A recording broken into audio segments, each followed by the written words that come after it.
Did you know Wonderful Pistachios is a complete protein providing all 9 essential amino acids?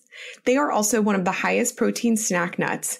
Each 1 ounce serving has 6 grams of complete protein, which is 12% of your recommended daily value. The best part is Wonderful Pistachios comes in a variety of flavors and sizes, and they are so delicious. They're perfect for enjoying with friends and family or taking with you on the go. Check out wonderfulpistachios.com to learn more. Welcome to the Mindset Mile podcast, the show that'll leave you empowered to take action towards becoming the turned up version of your already awesome self. I'm your host, Aisha Zaza, and I'm so glad you're here. Let's go. This episode is brought to you by Upswing Fitness, the fitness app that'll be launching mid-October, where I'll be hosting my workout programs. Super excited about that. So stay tuned for more info as that gets closer. All right, guys, welcome back to the Mindset Mile podcast. I have a very special guest today. I have my friend, dearest friend, China Jones, who is a life, leadership, and business coach. She's a speaker and the co-founder of the empowerment brand Women Who Warrior. Hi, China. Hi, so good to be on today. Thank you for joining us. I'm so excited for what you are going to share with us today. Just little background on China and I. We are actually very good friends here in Santa Barbara, although she's up in Tahoe right now for the summer. And China and I were introduced through a mutual friend, and it was actually crazy that we didn't know each other sooner, because Santa Barbara is actually quite a small town with, an even smaller like fitness and kind of women empowerment community. And it was funny. I thought it was ironic that we didn't know each other sooner. Especially with our names. China and Aisha. I know. When we go places and people are like, are those really your names? We're like, no, just kidding. No. And so, China is, if you follow me on Instagram, you've probably seen her in my stories. We are fit mamas together. We were pregnant together. Our kids are 3 months apart. And I don't know how I would have gotten through pregnancy without you, to be honest, in 2020, Same. Like when the world was shut down.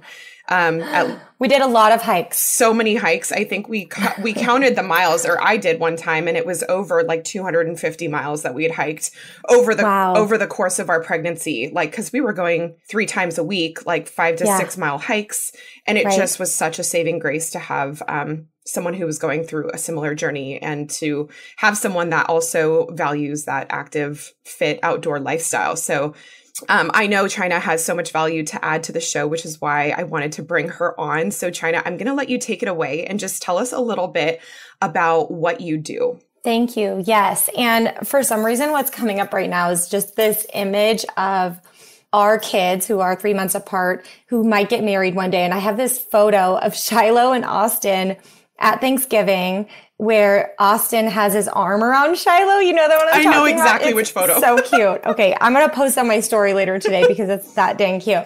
But anyways, yes, I'm so honored to be on here. And also it's funny because we did all these hikes and runs and everything.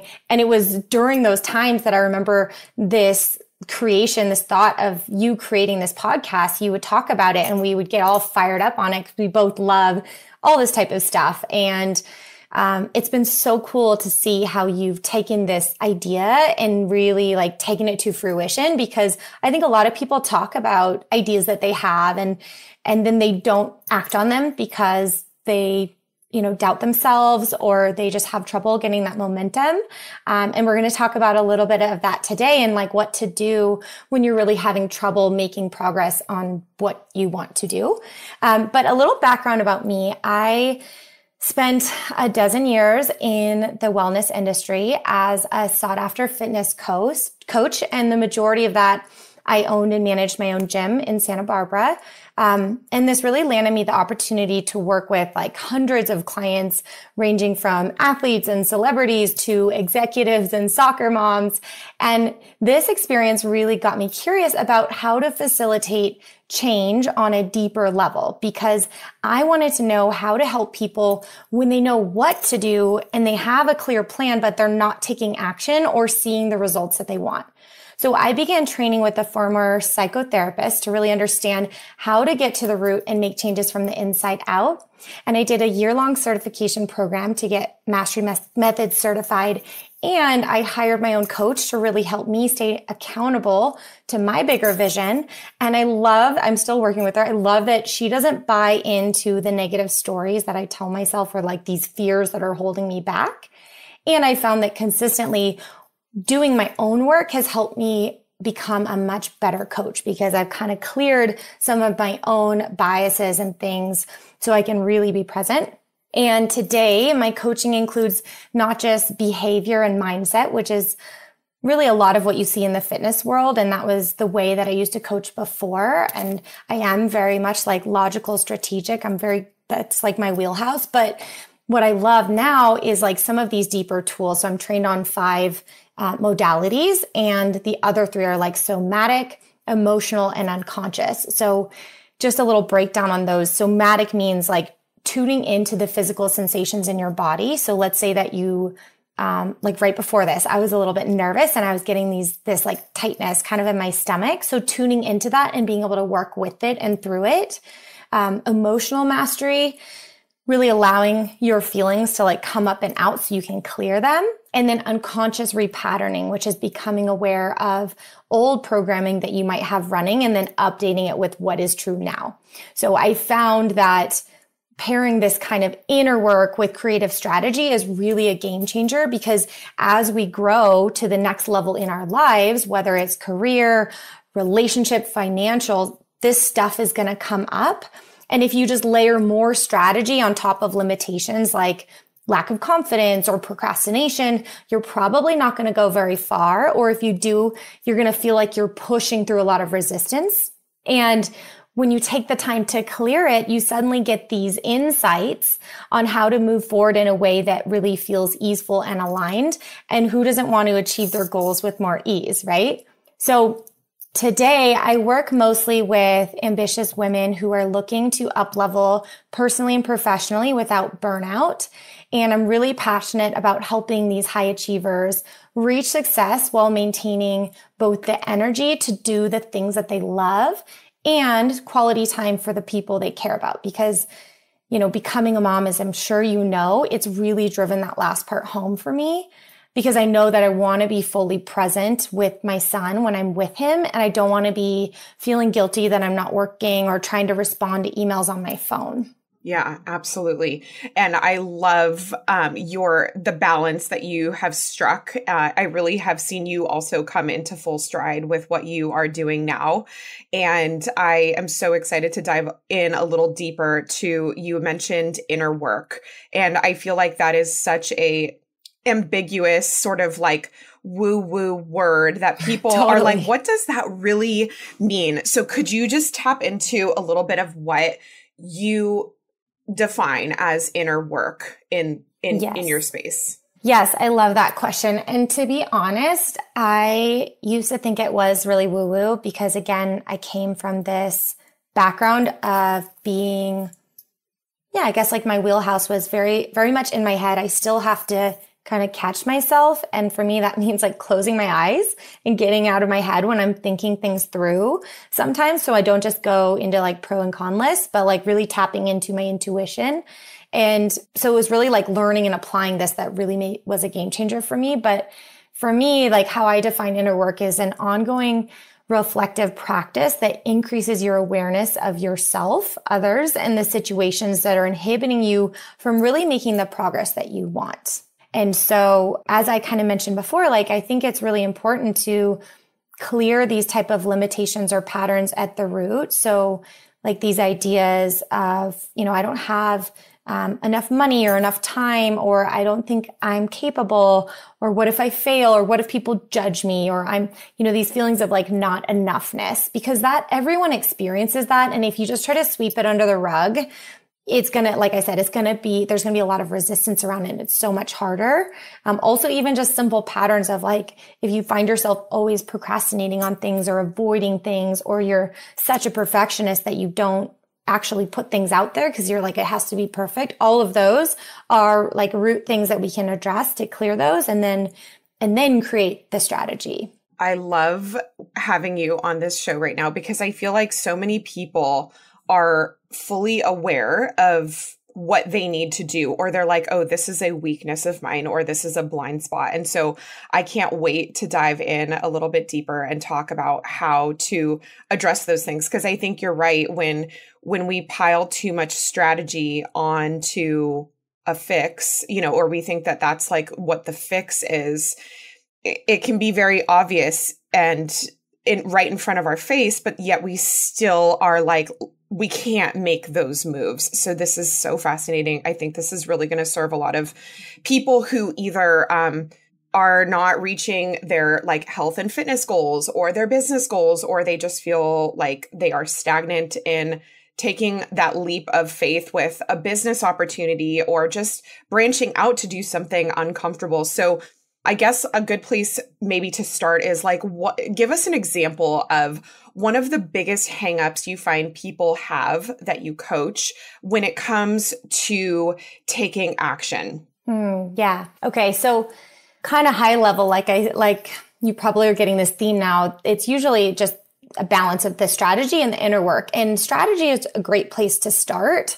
And for some people, that's all they need. They just need to know how to do something, and then they go ahead and they implement it on their own. But for the people who are having trouble taking action, I usually start with a little bit of strategy. And then if they still need more, then we can kind of dig in more. But I know you're also a big fan of SMART goals, and you actually have an episode about SMART goals. So that's a great place to start if you have a goal. And thinking about, so for those of you who are unfamiliar with SMART goals, it stands for specific, measurable, achievable, relevant, and time bound.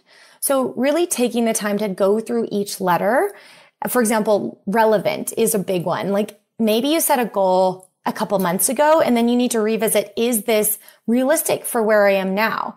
So an example for me was, I had this idea, this dream to create Woman Who Warrior and build out this online program and group coaching and whatnot. And then I got pregnant. And yes, it's possible to build a new business being pregnant and having a baby, as you know, but it's also very challenging because you suddenly have way less time and just mental capacity. So I had to give myself a lot of grace with the deadlines that I set for myself.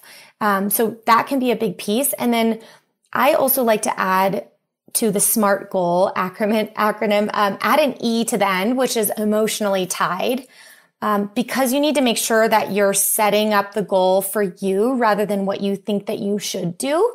And it needs to be in alignment with your bigger life vision. So tapping in, like, if I actually achieve this goal, how do I want to feel emotionally? Like, is that strong enough? Like, what is this really about for me? And making sure that you have both the emotion and the alignment is going to help you have a really strong why, which is going to carry you through the momentum, because the stronger that your why is, the easier it is to figure out the how. And then the third piece here is really like, once you have made that aligned, clear goal, you have to break it down with a roadmap on how to get there. So that's like identifying what are the big needle movers and how do you chunk things down small enough so you'll actually follow through on them. So there's like a story analogy of this professor who has a bucket, and he fills the bucket with rocks, and he asks his class, is the bucket full? And it's full to the top of big rocks. And they say, yeah. Then he puts pebbles in there. He pours some pebbles in there, and it kind of fills in all the spaces. And he says, is the bucket full now? And they say, yeah. And then he pours sand, and the sand fills in all the spaces in between. Is the bucket full? Yes. Finally, he pours water in there. And each time he asks if it's full, and the class says yes. And so I like this analogy because if you were to start with the sand or the water and then the like you do it in reverse order, you're not going to be able to fit all of the large rocks in there. So when you're working on your goals, you want to make sure that the big rocks or the needle movers are how you're prioritizing your time. Because a lot of people, and I get this, I have one client too, she's always like, I'm stuck in the sand and the pebbles. I can't do the rocks. And it's like, she's aware. So sometimes it's just like bringing yourself back to, okay, what's actually moving the needle? Like if I want to lose this weight, or if I want to, start this business, like what do I really need to focus on, rather than just being like, oh, I need to make the perfect website, because that's not as important as maybe like generating clients, for example. I love that analogy. I think that is like such a great way to look at and prioritize goals in terms of moving forward, because a lot of times we tend to make ourselves busy with things that we know we can get done, but are not necessarily moving us towards, that next version of ourselves or our business, or like you said, moving the needle. So how do you coach people through some of the guilt they may have around not really gaining traction? Like maybe they are kind of working on the sand and the pebbles and they know that, but they're feeling really like guilty and they can't move past that. What are some techniques or ways that you help people move through that? This sounds counterintuitive, but it's really about like learning to embrace the resistance or the blocks, or really just get curious around them. So that's where the breakthroughs happen, rather than thinking, if I'm coming up against this block, whether it's, again, confidence or a behavior that you're doing that's a negative behavior, rather than feeling guilty about that, it's like, just get curious and lean in and be like, what could I learn from this? So even just thinking about, for you, Aisha, like what are the things that, maybe some of the things that you're most proud of having done in your life? Yeah. So, the first things that come to mind are having my daughter, running my marathon. Mm-hmm.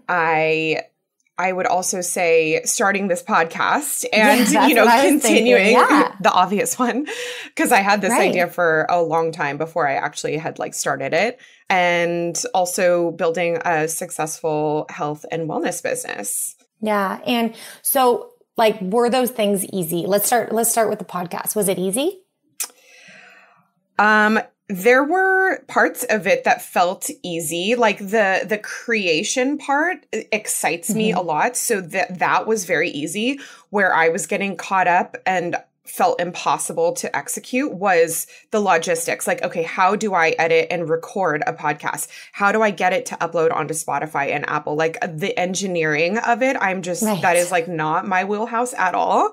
So I did feel like, how am I supposed to actually get this done if I don't know how to do all of this? It was a so that's like, oh, I don't know how. I don't have the experience. Yeah. So rather than letting those paralyze you and not starting the podcast, which maybe that did delay you starting the podcast, but then once you sat down and really got clear and got specific around, okay, what are these blocks about? Well, I literally don't know how to do this. What are my options? Well, I can do the research myself. I can hire someone else to do it. You ended up hiring a company to now help you to put this all together. And it's you can really focus on your zone of genius, which is, sharing the powerful message and words that you have with your audience. And you don't have to worry about all the tech stuff, which is time consuming and stressful for you. So I think that's also exactly why it's so rewarding for you to have completed this, is because you overcame those hurdles. So kind of shifting, your mindset for those people who are feeling guilty about it is the resistance or the blocks are the way to exactly where you want to go. Yeah. And, growth involves getting uncomfortable. And so really kind of shifting that mindset around that. And on the strategic level, you can revisit your goal, go through your SMART format and make sure, is the goal still clear and aligned? Do you have a strong why? Is it still relevant? If you were to rate yourself on a scale of 1 to 10, how important is this for you? If it's a 7 or under, you need to either reevaluate, what would it take to be an 8 or higher? Or you need to release it and just be like, I'm not going to do this. This isn't a priority right now, or reschedule it for another time. And make sure like are your timelines realistic with your current reality? I love the quote, and I kind of make it my own, but it's like we overestimate what we can do in a day and we underestimate what we can do in a year. So, adjusting your timeline does not mean that you're failing. It just means that you're being realistic. And so like a client story that I think proves this point is I was working with this brilliant service provider, and she had this vision, this big vision to create an integrative platform to help mothers, new mothers. And I was just like, oh my God, this is incredible. This needs to happen. I love it. But she was also working full time, and had her own private practice. She was overwhelmed. She wasn't really making any progress on this vision or this dream of hers. And she was frustrated about it. So when we started working together, we really dialed in, okay, what is a plan to build out this online program that she had to share her expertise, knowing that it would fit into this bigger vision of making an online platform that had multiple providers in it. But we just chunked it down so it was more specific to her. And, she's similar to you and I. We're both number 3s on the Enneagram. We're like high achievers. We love like accomplishing stuff.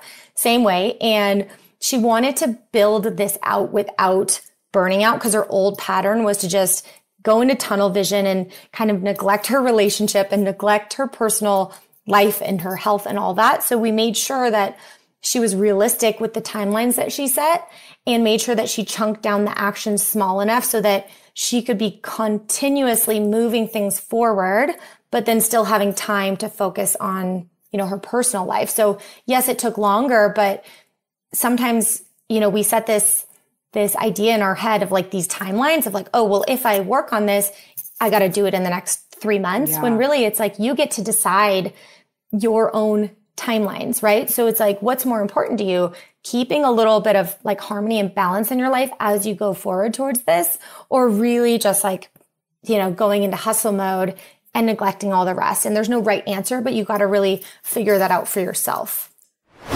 Hey guys, my sponsor Get the Tea has a unique selection of organic, non-GMO supplements and teas made right here in the US. Their teas are for cleansing your gut in a very gentle yet effective way. They have formulated just the right blend of natural herbs that will clean your body and help keep your colon healthy. And they've given their website a makeover to make ordering a lot easier and user-friendly. For September, if you order the code ZAZA32, you'll receive a bottle of their Alley Beet supplement for $32. This product has stabilized allicin, beetroot powder, D3, zinc, and vitamin C. It's great for maintaining blood pressure and boosting your immune system. You can get it on sale during the month of September for $32 if you enter code ZAZA32. Go to getthetea.com. Now, a word from our sponsor, BetterHelp. When faced with a challenging season in life, it can be hard to train your brain to get into problem-solving mode. I've needed the help of therapy before to help me realize solutions I couldn't see when I was in a fog, and it was the best help I've given to myself. Lightening the load of stress helped me feel more like myself and get back to a more level-headed place. If you're thinking of trying therapy, BetterHelp is a great option. It's convenient, accessible, affordable, and entirely online. Get matched with a therapist after filling out a brief survey and switch therapists at any time. BetterHelp is offering 10% off your first month just for Mindset Mile listeners. Visit betterhelp.com/mindsetmile. That's 10% off your first month of online therapy at BetterHelp, HELP.com/mindsetmile. That's huge. I think a lot of people struggle with this because time is elusive to anyone else that is not on our path or working towards building out anything, right? And so we often use this like arbitrary timeline to measure where we're at in our progress. And that can become really frustrating because more times than not, I think you will always look at how far you have left to go instead of how much you've done or how far you've Yes. come. And that really can steal so much joy from the process of building anything that has substance or that matters. You know, I even felt that way about the podcast because I had the idea before I got pregnant with my daughter, Shiloh. This was at the end of 2019. And I was like so gung ho about the podcast. I started writing. I was like, I'm going to have this podcast and it's going to be 30 episodes. Like the first 30 episodes are going to be a challenge. And I wanted people to have this experience of what I went through in training for my full marathon, that it was about showing up to take messy action and not worrying about how much I did, but that I did, period, that I just did something, you know, whether that was walk or run 1 mile a day. And when I found out that I was pregnant, I felt like, oh my gosh, like that was it. That ship sailed. I guess I'm never going to have time now or the capacity, you know, energy wise or brain wise to do this. And it really like upset me because I felt like that was it, you know, but I'm like, why did I feel like it needed to happen like before I had her? I really didn't. It was always sort of this like back burner thing while I was going through pregnancy because I was just like on the struggle bus too. I was not in a place to be talking about mindset, or so I thought. Well, and I think also like when you're in it, when you're in pregnancy and you're having the brain fog and you kind of are like, when is this going to end? Am I ever going to get back to where I was? Yes. Am I ever going to have the creative time to do something like that? And so it's hard to believe that that's possible. And I remember too, before pregnancy, I was like, I have to have everything really dialed with my business. And I have to be real, you know, it's like you set these parameters of where you need to be in your life. Mm-hmm. And when you just like take a moment to be like, wait a second, who's making this timeline? Right. It's me. Totally. Yeah. And I think for someone that is not like, you know, dealing with a timeline of pregnancy can also probably relate if they're going through a season of like burnout or other stressors in life too, where they feel like, gosh, I guess like I'm never going to get those creative juices back. Like it's really hard to imagine yourself coming out on the other side when you're kind of in the valley and you're feeling the way when you have like bad feelings, it can feel like that's just how it's going to be forever, you know, but slowly, if you just like keep taking action towards it, I mean, it's crazy to see how it might feel slow, like on our end, but like how quickly things can grow. I think it's remarkable because you always will look back on it in hindsight and be like, gosh, that year went by like a blink, you know, when you were going through it though, it was just like dragging on. It felt like you were not making progress. So I think talking about time and timelines is just so important to remind people to just be really mindful of the way you consider how much you're doing and in what scope of time, because it's really just irrelevant. Like you have the rest of your life if you wanted to take it. And what matters more, doing it or doing it like in this calendar year, you know? I think that that's always like such a refreshing reminder. And I mean, even like you said, with the people who are just starting your mindset mile or who just, you know, do the 30 days, that's like exactly what you're teaching them is just doing something every day. So maybe you're not exactly where you want to be. Maybe you're not running. Maybe it's like you want to run 5 or 10 or 20 miles a week. Even just doing something every day, even getting out the door, going for a walk is better than delaying it and being like, well, I'm not there yet, so I'm just not going to do anything. Mm-hmm. Yes. I always find myself feeling much more creative and inspired and in a positive mindset when I am doing literally anything. It's like in those moments of stillness where I'm like dwelling on what I haven't done yet or haven't done yet by now that I start to feel really like bad about my progress. So I'm just I know you are too, like an advocate for just like movement in physical activity. But I think this like totally applies towards just like taking action towards literally anything that you want to do. So give us an example of how you might coach someone make a habit of becoming aware of those thoughts. Because I think that there's a level of it's almost like a third person or like an out of body experience to be like, wait a second, this is a negative thought. This is an old, like way hardwired thought that's happening. I need to, identify that that's it. And I need to like reroute and take this other course of action. I feel like that can be really hard to call out your own blind spots. So is there something or like advice that you can give to people to start becoming aware of those thoughts instead of letting them run amok? Yes. So I think you bring up a good point. Like most of us either identify as the thoughts, like being reality, or they judge the thoughts. And that's really where like we talk about the resistance or the blocks. That's where they come from. But when you wake up to these thoughts or patterns, they change. So I like to use the analogy. I was talking to a client the other day, and she is in marine biology. So I was like, okay, when you're scuba diving and you have like, imagine those big, like kind of circular masks. When you're scuba diving, you're just looking through your mask. So you only see what's in front of you and maybe just like a tiny bit of your periphery.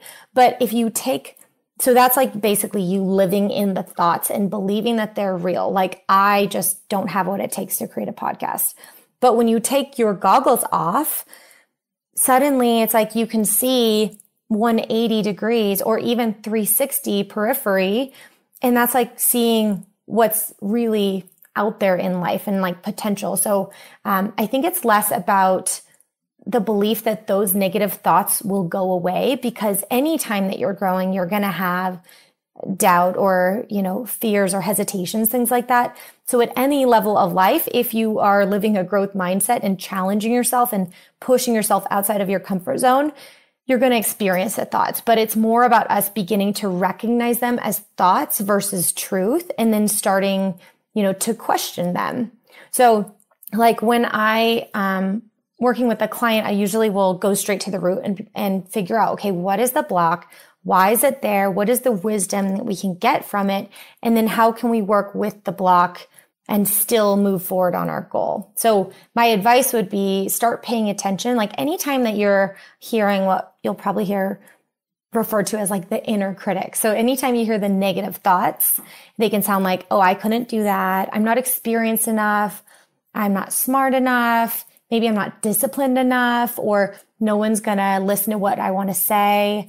Everything's already been done. Any of those thoughts, like give yourself the pause first and be like, oh, that's a negative thought. That's not reality, right? So like just starting to first just recognize that, have awareness, and then get curious, like, what is that about? What is that thought about? If this negative thought was just trying to get your attention, what does it really want for you? So I had a gal who was really wanting to step into her leadership at work, and she wanted to become the VP at her work. And she knew that involved really like leading and taking on larger projects, but she kept kind of staying small and like second guessing herself and not stepping up to the plate because she was doubting herself.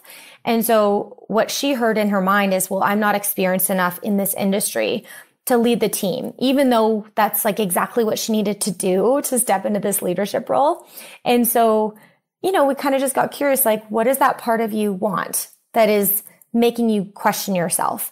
And when she really slowed down, she was like, oh, okay, that part of me wants to make sure that I do a really good job. I thoroughly research the project and I'm really prepared so I can show up confidently and so I can show up as the leader that I want to be.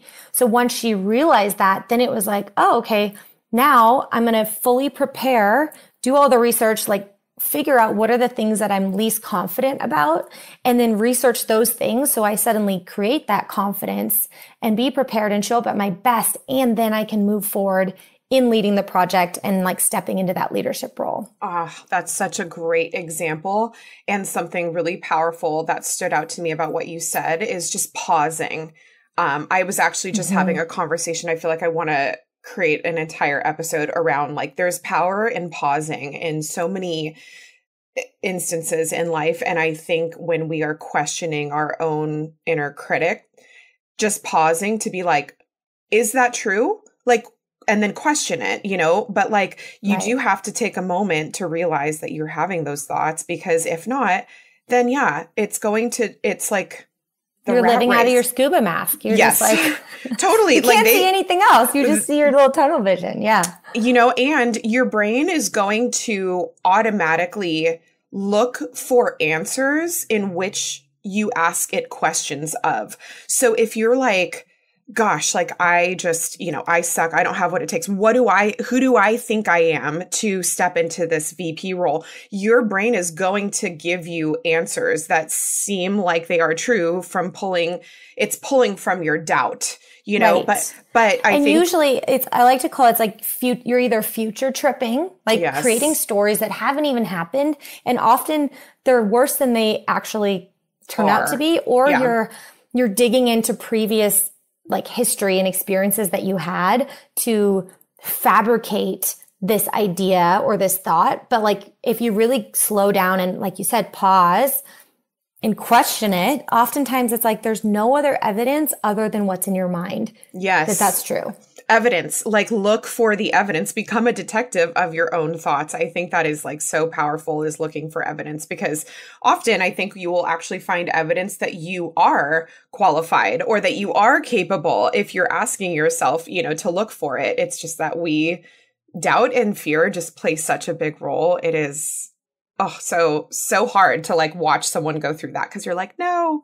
Oh, okay. So how, I think we'll kind of wrap this up with, maybe you can give us ways that someone can forgive themselves for having these patterns for so long. I think like what I kind of see is that people, they come to this realization like, okay, yeah, this is how I've been operating for so long. And then it's kind of hard for them to like move on to their new version of themselves, because they're like, wow, it seems so obvious now that I was just being so hard on myself, or I was not giving myself enough grace, or whatever the situation is. Is there any ways in which you coach your clients to move on with like forgiveness, where they can truly close that chapter and like grow in the way that is best for them? Yes. So I know that we had kind of like chatted about this a while back when I was back in Santa Barbara. And I think that forgiveness piece is really powerful. And it's something that, can be really helpful to be guided through it the first time, because sometimes it's hard for us to like make the turnarounds and like change the verbiage to make sense. But I'm going to share kind of high level, what some of my clients do like after getting that. But first, I just want to talk about forgiveness. So there's a process called compassionate self-forgiveness that is originally from the University of Santa Monica. And I learned this process in the Institute of Coaching Mastery. And I just absolutely love this tool.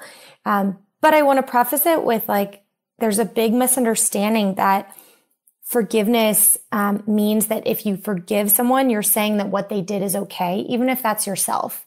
And then it's more likely that it's going to happen again. But the truth is, like, forgiveness or forgiving a behavior or a person are two different things. Forgiveness is really going to allow us to free us of our past and help us feel lighter and more present and resourceful to create the change that they're wanting. So it doesn't mean that you're condoning the behavior. It just means that you're no longer going to be using as much energy being against what happened. It's like, if you're holding this grudge and you're thinking about it, that's so much more energy when you're just like, okay, that's the way it is. I forgive that. So it's a way of saying that that person or situation no longer has power over you. And it's also about forgiving ourselves for, any sort of judgments that we had against ourselves and other people and the situation. So we do self-forgiveness because any judgment that we have is going to hurt us. So an example using forgiveness, and for those of you who are listening to this, I'm just going to assume that you have done the 30-day challenge for the Mindset Mile. So we'll use that example. Let's say that you set out to do the Mindset Mile, the 30 days, and you're going to walk around a mile every day for 30 days. And as you start getting into it, maybe the first week you do all 7 days and you're like, yes. And then the second week you do 6 days, and the third week you do 3 days, and you're starting to feel down with yourself and you're like, man, I'm so frustrated with myself because I thought I was going to get all 30 days and I'm just not like following through on my plan. So what this could look like is using this process. A lot of times, if I'm not coaching someone through, I'll suggest that they do a free form writing exercise. So rather than them vocalizing it to me, they'll be processing it verbally. So you might decide to write like, okay, what am I most upset about? And in this example, it would be not being consistent with doing my daily mile. What are the feelings that come up for you around this? So maybe that's frustration, sadness, disappointment. What are the negative thoughts or beliefs that are coming up for you? So maybe that's, I'm just not disciplined enough to create lasting change in my life, or I never followed through. It's so easy for everyone else, but I just can't do it. So just write out, like the more that you can really be raw and real, the more powerful that this exercise is for you. And that can include any thoughts that you have about, again, yourself, other people, the situation. It could be like, well, it might be easy for Aisha because this is just like, she's just naturally fit and, everything is easy for her, but I'm different. And this is hard for me because I have, 7 kids, right? So you'll just write it all out. And then you go back and you circle which of those beliefs is the most triggering for you. And then that's the one that you would work with through this. So you would use the phrase, and there's a couple different phrases, but just for today, I'm going to use this one. So it's, I forgive myself for the judgment that, whatever the judgment is. And you want to make sure that you're forgiving yourself for the judgment around it, not what it actually is. So rather than saying, I forgive myself for having no confidence in myself, it would be, I forgive myself for judging myself as not having confidence. So in this example, it'd be, maybe you say, I forgive myself for the judgment that I'm not disciplined enough to create lasting change. And then you say, okay, what is the actual truth? So the truth is, and then you write out, what are examples of what's really true? So that could be, you know what, I have a lot on my plate right now. And I really, in order to prioritize this, I need to take some other things off my plate because it's just not realistic to think that I can do this when I'm also, doing XYZ, XYZ. Like I have X amount of kids, or I am crunched with this like work deadline or whatever it is. So just really getting clear on what is really true for you. And I usually have people do the forgiveness 3 to 5 times and just pull different beliefs that are coming through. Often as you start, then other things will drop in. So maybe it's the next one could be, I forgive myself for the judgment that me not completing all 30 days of this challenge means that somehow I'm less of a person. And the truth is the majority of people probably don't hit all 30 days. And this is really meant to motivate people to do their best, but not make them feel bad for what they do, right? And 12 days is better than 0 days. So really just getting curious and finding other reasons of what's really true rather than buying into that belief that might feel really triggering for you. So once you go through this process, and I usually like to make sure that you do at least one about yourself, one about the situation, and one about anyone else involved, 3 to 5 total, then you'll get some new insights or downloads. And from there, once you kind of get that, it's like, okay, shifting your perspective, then what is an aligned action, one thing that you can do in the next 24 hours to really create momentum on this goal? So an example of that, and again, chunk it down small, make sure it's actually doable, is like, I'm going to schedule 20 minutes in my calendar tomorrow to really look at my week and block out when are the times that I can get my mile in for this next week. And I'm going to give myself a little bit more grace of what's actually realistic. Maybe instead of 30 days, I make this a 45-day challenge for myself. And I just commit to a minimum of 3 days a week, or a minimum of 5 days a week, or whatever feels real and true for you. Or maybe you do 2 miles in one day and you listen to 2 episodes. Like, you get to decide what that is.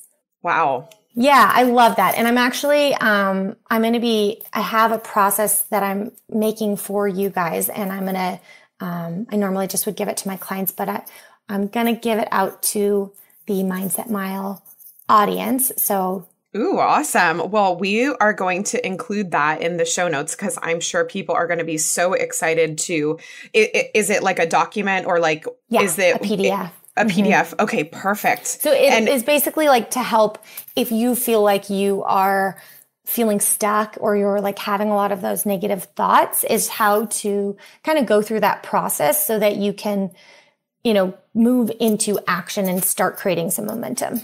Oh, I love that. Thank you. I'm sure so many people are going to benefit from that, just doing it on their own. And what if someone would like to work with you? Tell us where we can find you on social media, where we can find you online. Okay. So there's a couple different ways that we can stay connected. So if you're just wanting to like dip your toe in and test the waters, I offer online workshops and corporate talks around topics like goal setting, career fulfillment, procrastination, overwhelm. And I also co-facilitate events in Santa Barbara with my business partner, Randy, and our company, Woman Who Warrior. So you can check us out at womanwhowarrior.com, or on Instagram, it's women_who_warrior. We have taken a little break this summer just because I believe in sometimes you got to take things off your plate and focus on, other things. So we've taken a pause with our social for the summer, but you can also sign up for a monthly mailer, and that has like empowerment content and events and things like that. Or if you want to email me, china@chinajones.com, if you're interested in setting up any sort of speaking engagement or event or thing like that.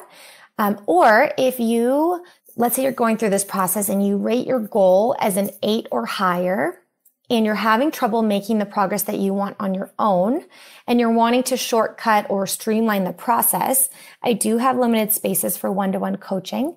And because I know how life-changing just one powerful conversation can be, I'm going to gift a 90-minute breakthrough session to the first 3 people who fill out an application through the link in my Instagram bio, and that's at Coach China Jones. And it's really an opportunity to go deep so you can experience the power of this work yourself, and you can get support with any challenges that you've had so far, so you feel really clear and inspired with next steps.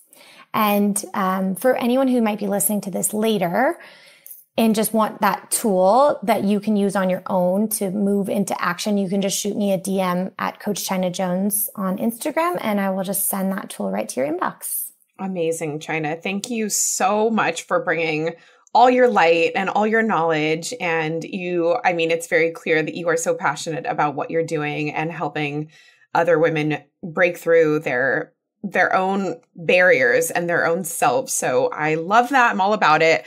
Thank you so much for joining us today. Yes, thank you for having me. It was so fun. And also, I miss you. And I miss you too. No, get back here so we can start running. Yes. All right. Thank you so much, China. We'll talk to you later.